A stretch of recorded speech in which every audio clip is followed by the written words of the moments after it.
Well, today's the final day. We're going to try to assemble everything here today. It's a perfect day for working out in the garage. It's freezing cold. Once these parts are on, I may have to just replace, in fact, I know I'm going to have to replace a brake line. And it should be ready for as soon as the weather breaks to get a test ride in and make final adjustments. Now, this is part 7 of this project. And I guess if you've watched all the videos previous to this, you know we made this part, modified the part. We got these parts off eBay, used, polished them up to like new, made extra spacers, and got our bolts, extra long bolts from Bolt Depot. So all that's left here is a day or an afternoon to get these installed. Now, I've looked at many of the other useful and very informative videos that are out on YouTube about raising your handlebar spacers. Many of them cover touring bikes, some for sport bikes. There's a whole slew of ways you can do this. But I thought this was one way. This is just 1.5 inches higher. These are from a 250 Ninja. The riser is about 1.5 inches higher, and the bars are out flatter. So that was my original thing, which morphed into when I found out I couldn't get these on from Kawasaki anymore. I made up these spacers, which will allow me to infinitely raise the bar. Again, this is why this took 6 videos, and we can, or 7 videos. But again, we're trying to keep them fun to watch. We're trying to keep all our projects that they're reasonably budgeted. And you can see that that's going to give me a choice of having anything from about 2.25 to 2 inches to 1.5 inches with, for basically for no money, for the cost of a piece of scrap aluminum. Now, I understand not everybody wants to do this kind of work, and not everybody wants to polish, not everybody has the inclination to make these parts. But if you do, this is certainly one way to do this for, I think Luciano, if I remember right, $12 we paid for these. Even if you had to buy a piece of scrap aluminum or cut up something in your house, cut up your wife's blender or something.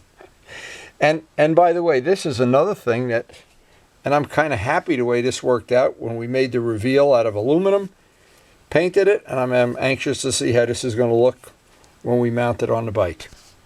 But we've waited a long time, and I'm sure you sat through a lot of videos, a lot of polishing, a lot of drilling, and it's time to actually get out to the shop and get this installed. And it's still just another day in paradise here. Another day of frozen ice, frozen ponds. Oh my God. When is this winter gonna end? So this job begins, and I wanted to try to do this very methodically. I wanted to, what I did, I watched some more of the videos that are on YouTube about different ways to make risers, different kits you can buy. Some of them are very expensive. And one of the ones I thought was really cool, they make a triple tree that goes right on top of the other triple tree and has, well, you can look at all of them you want. But there's some unique, creative ways of raising the handlebars.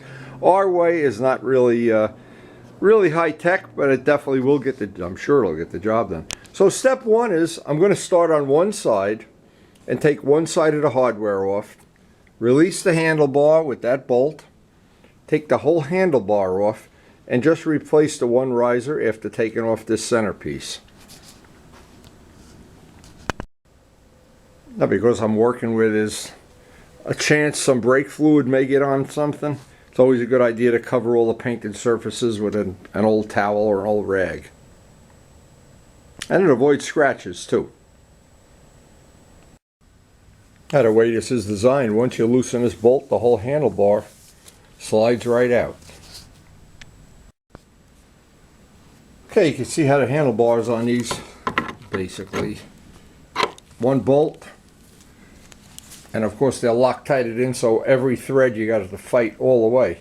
But now I have to take the centerpiece off, and that's 2 screws. Take that off, that little cover, and we'll be ready to replace one of these parts and just see where we want to start, because we'll start low. And well, they're definitely not going to get a test ride today unless you're a going to the Iditarod dog sled race or something. Not me, anyway. So that one bolt removes the bar. These two screws remove our centerpiece. Now, if you look down here, it's just a question. These two bolts have to come out. Of course, these are Loctited in, so it's everything around this handlebars. I blew Loctited in, just thinking I'd never have to take this apart again. Now you can see the amount of rise that we're going to get just by replacing these. What are the standard 750 parts with the 250 parts. It's about 1.5 inches. But what's nice about this whole system is we're going to be able to infinitely adjust this. Up, down. Now some of these kits that I looked at, and boy, some of them are really creative. That one with double triple trees is pretty cool.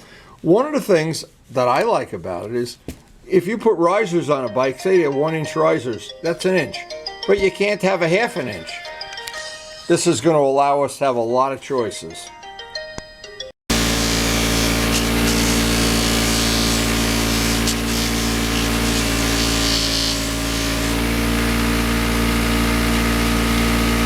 And what I'm trying to do, one by one, as I take the bolts out of this project, come down, just run them on a buffing wheels, clean them up a little.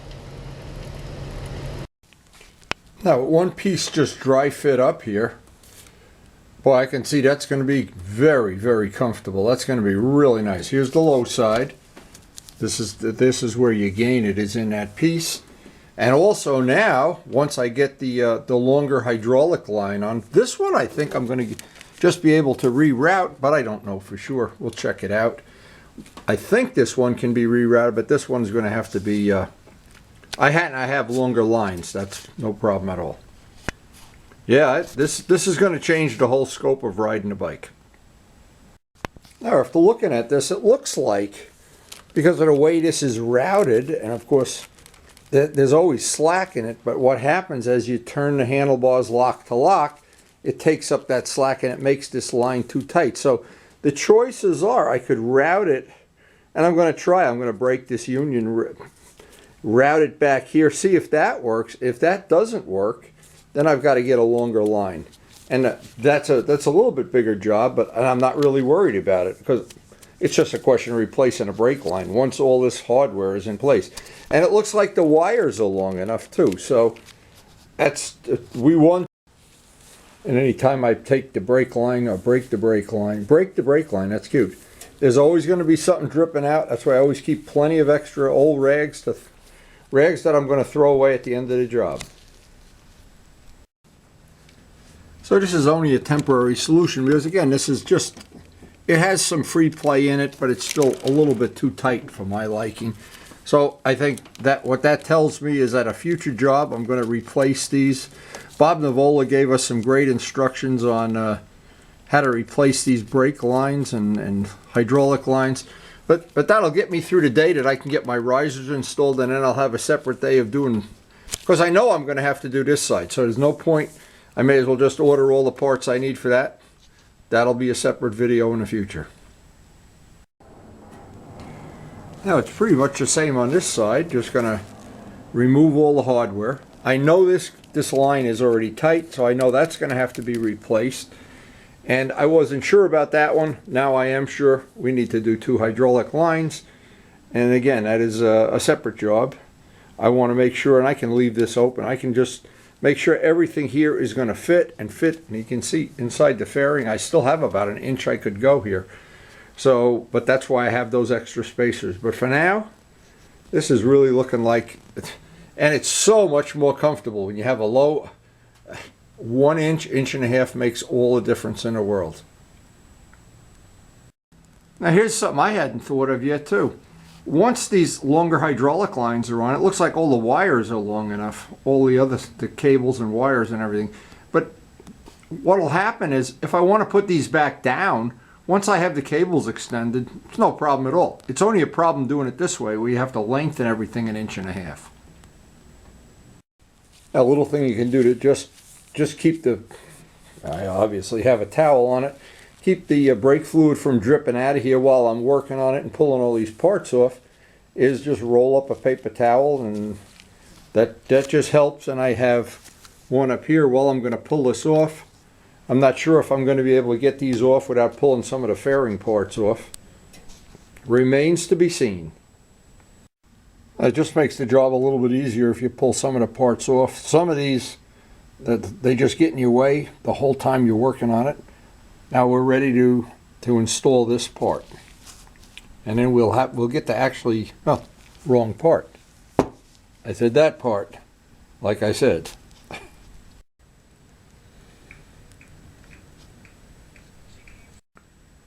Okay, the two higher pieces are on. Now I just need to deal with getting the, well, we're going to see if these wires, throttle cable, or if that's going to have to be rerouted. Now it looks like we really lucked out here for one reason. I may not even have to reroute that throttle cable. It still works, and it isn't, I've still got some slack in there, even at the full tilt, and of course the other way it's plenty of slack. But the only thing left here, and again this is a moot point because I knew this was going to happen. I knew I needed this to be 2 inches longer, and maybe this 1 inch longer if I can.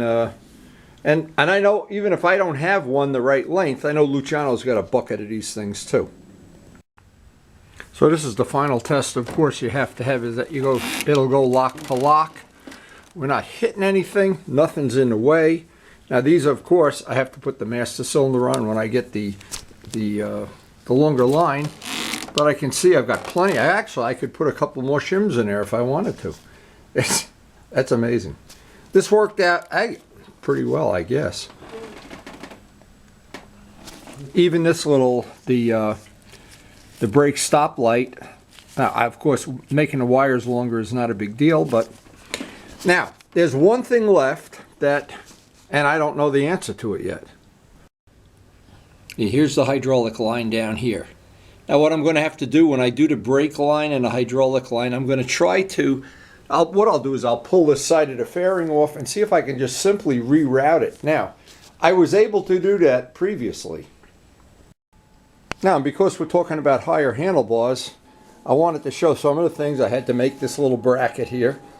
And I was able to, actually I didn't even need a longer line. I was able to use the one that came with the bike just by rerouting it. The throttle cable had to be rerouted.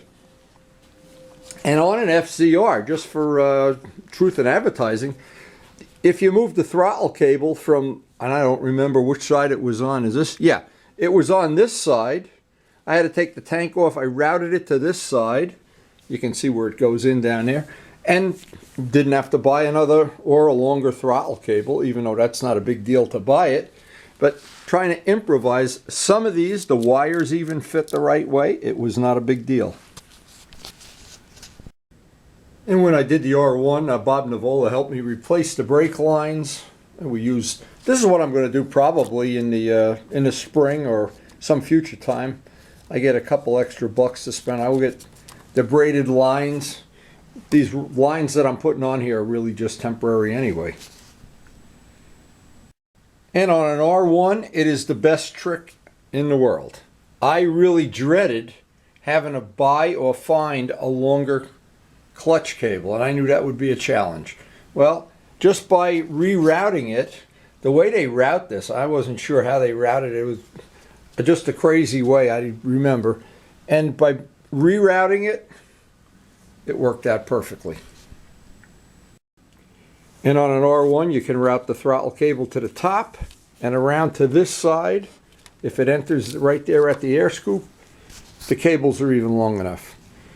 And it's always the question when people put longer handlebars, higher handlebars, and I see on, well, some of these videos that I've been watching about the various ways people do this.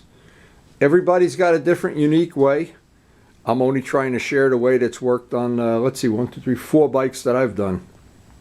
The next challenge is I'm going to have to put some towels around that fitting because this brake line is going to be full of brake fluid.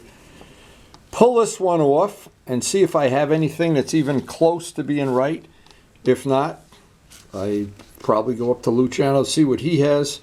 But I think in the spring, and again, I'm trying to plan out all my other projects that I want to do this winter. We did the Evil Twin project. We finished the part we could do in the winter. And I think one of the last things I'm going to want to do on this is get steel brake lines. And that'll solve a lot of problems all at once. And I'll get the clutch line too. Even though you could use this, this really isn't under too much tension. I like to have a little more play in it.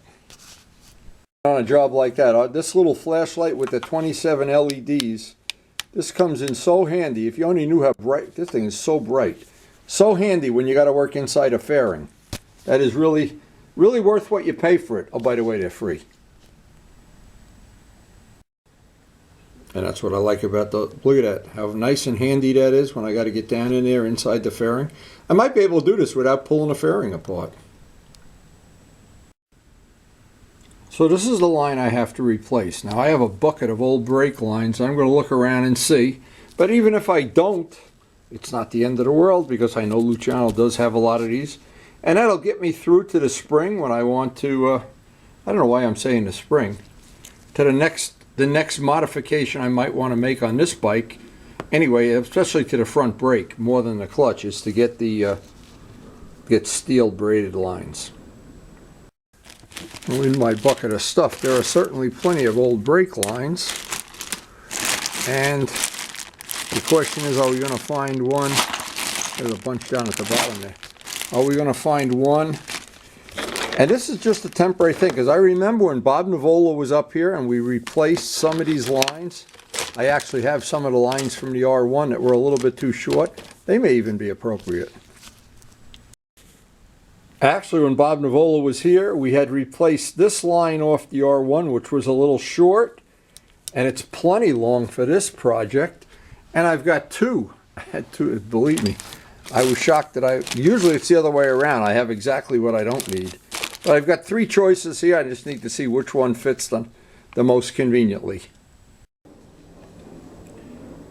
The first thing I did was try the R1, the old R1, braided line, fit right in. Of course, there's a notch, a retainer in there.